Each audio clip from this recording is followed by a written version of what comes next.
Hello and welcome back to MCU and Comics. My name is Peter Levi, and today we are reviewing the first episode of Falcon and the Winter Soldier. Just briefly, this was originally my most anticipated Disney Plus show. Over time, that switched over to Loki, but this was always high up there.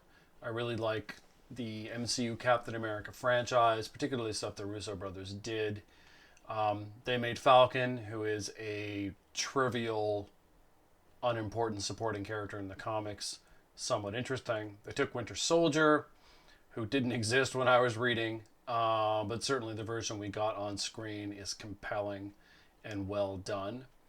And neither character has a complete story arc, so there's room to move with them. They aren't completely dependent on, even though they're affected by, Steve Rogers removing himself from the picture. So this episode was very good. Not perfect. So it's not a 10 out of 10, but it is very good. A nice contrast to the much more muddled state that WandaVision was in. And we're going to go through why.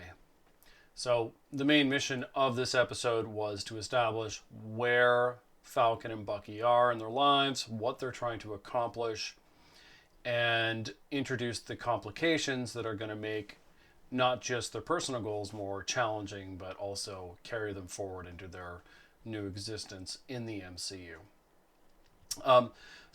It's probably apparent to all of you at this point, but even though the title of the show has two character names in it, it is primarily a Falcon show, which is fine. Bucky is there. He has an important role. He has his own story, but he's less of a feature, and that makes sense because the goal of the show, it seems, is for Falcon to become Captain America, and so to pay that off, he does need to be more of a focus. In terms of the time, so the episodes for this show are much more traditional for streaming. They're longer. They aren't the truncated sitcom style that we mostly got with WandaVision. And in this one, which clocked in over at 40 minutes, Falcon was about 26 minutes, I think, and Bucky was about 16, roughly. So I think now, for most of the rest of the show, I imagine they're going to be together. But I think that emphasis, that ratio is kind of pretty close to what we're going to get through the show. And that's fine. That's totally fine. Falcon's journey involves, it requires more weight. We don't really know what they're doing with Bucky. So in terms of the episode itself, we have an opening that is basically a pastiche of Captain America, the Winter Soldier, the second Cap film. It is not quite beat for beat, but its essence is the same. The difference would be, I think the stakes are lower in the show. This interaction that included Batroc, GSP, it's really just there to show you what Sam is doing, and that Sam is perfectly capable of doing these things on his own, running missions. Other than that, there's no real dramatic tension. You aren't worried that he's going to fail or he's going to die. It's just, here's what he's been up to, here's what he's capable of, and they establish a new friend for him, Torres. And I did not know this until after the episode aired, but Torres apparently is the successor character for the Falcon. Now, how many people are aware of that? Not many. And I don't know that Falcon needs a successor character, honestly, but that's who he is. So we get that introduction. We get him officially surrendering the shield. War Machine is there. Unfortunately for him, while his bit is fine, it's quite short, they didn't really make it War Machine specific. You could have had almost any other character who knew Sam do that interaction, and it would not have changed at all. So that's a little bit unfortunate. It seems like you could have done a bit more maybe with Don Cheadle, but the scene itself is perfectly fine. I just felt like you could have paid off the fact that you got him to be there a bit more. The speech itself, though, when he's surrendering, what he says is well done.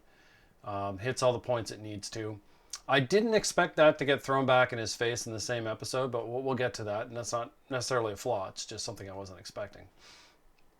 And then we get Bucky's story, what he's been doing, which coffee,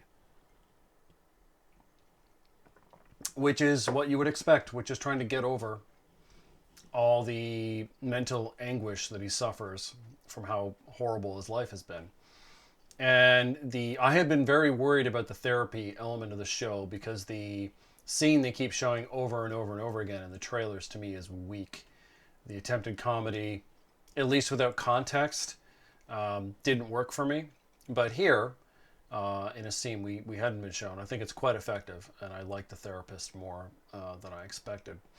And I do like the little journey they put Bucky on where he's off to make amends, and he has befriended someone whose son he's killed, and his guilt over that makes it impossible for him to be open about that.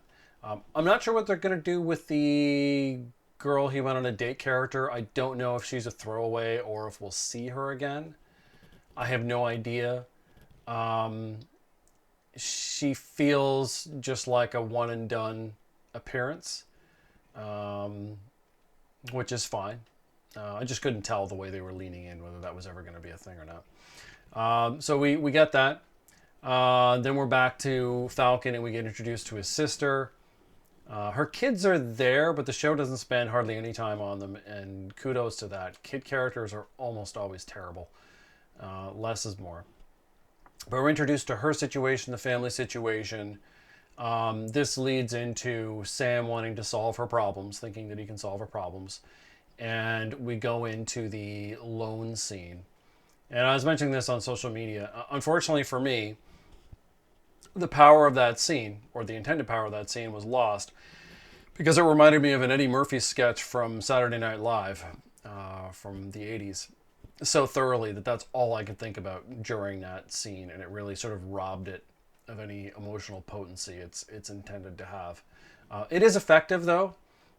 You don't want Sam to be able to just show up and solve his sister's problems just like that. It's not an interesting resolution to her difficulty. And if you want to make her a better character, she has to take part in resolving her problems. Otherwise, she's just a victim. So we get through that, and then from there we move on to sort of the final end. We have Torres communicating with him about the brief scene where he interacts with the Flag Smashers. And then we have the news reveal of John Walker being the government-appointed Captain America. Now, I thought they might try to lead into John Walker, but it looks like they're going to do it the other way around, where he's introduced as a shock to Falcon, and then we'll learn about him after.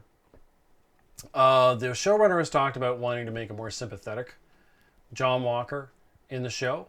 That's encouraging to me. I always thought the U.S. agent character had a lot of potential. There's a lot you can do with someone who does believe in the cause, but has problems understanding the right way to do that. That's an interesting take. So it'll be interesting to see what they do there. I liked the way they introduced the Flag Smashers. You know, we are introduced to not necessarily our main antagonist, but perhaps our main antagonist right off the hop. There's payoff for that. Clearly, they are going to be one of the complications for both the lead characters. My guess is Falcon is going to... Bucky will get in touch with Falcon. In that way, find out about the Flag Smashers, and then the two will try to deal with it on some level. Whether they will do so initially with John Walker or not, I don't know. As for the effectiveness overall of the episode, the Bucky stuff was the highlight for me. That was by far the best material.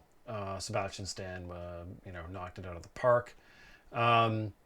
The Falcon stuff was also good, just not quite the same. I thought there was some initial stiffness in the very first scene between he and his sister, and and I also felt like his story so far, it still lacks, like, there's more tension in Bucky's life.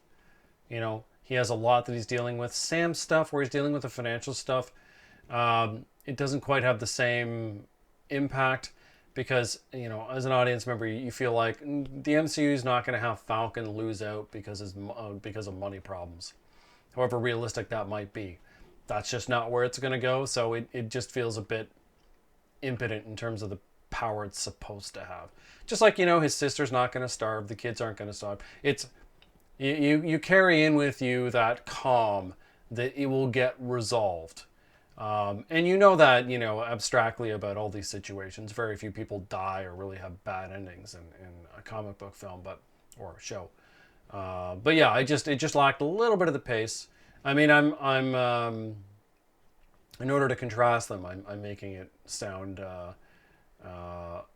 less effective than it was, but just in terms of like my own reaction. In general, episode was really good. WandaVision episodes, mostly I rewatched out of obligation. Rewatching Falcon and Winter Soldier was just fun. I enjoyed it. I'll probably watch it a third time as well to soak it in. The pacing was good. The overall narrative tension was excellent. The writing was effective. It seems like the showrunner knows exactly what they want to do and how they want to do it. We aren't leaning on a bunch of mystery boxes in order to create tension where there wouldn't be otherwise. So yeah, very happy, very pleased. I do feel like where it's going eventually is clear, at least for Falcon. Falcon, after rejecting Captain America, the idea of Captain America, someone else will take it up, they will fail, and then he will take it on, and that'll be the moment. That's the poster, that's, you know, that's the vision, I think, that Feige has. That's where he wants the show to go. Bucky is a lot harder to say where they want him to go. I think this show will take him past or through his problems because you don't want to beat on that dead horse for too long. Just like with WandaVision, you need, yes, you want to pay that back, but you don't want it to be paid back, that kind of stuff, paid back through multiple shows or films. So he will work his way through that. But to what goal is unclear to me. If you're leaning on the comics, maybe being part of the Thunderbolts would be where to send him, but I'm not sure. Beyond that, I hope they don't just throw away the John Walker character. There's potential there. I mean, I haven't seen the Wyatt Russell act, so I don't know how his acting is. But just in terms of who the character is themselves, I think it's always interesting to take someone who's failed, or who will fail in this case, and then see them try to build themselves back up. That's always interesting. At any rate, though, that's I won't belabor this any longer. Thank you for watching, of course. Coming up next for me, I still have to re-record my Wolverine video and try to get the News Digest sooner than later. I'll probably fold the written review for Falcon and Winter Soldier into that. It's not too long. And yeah, we will see you all next time.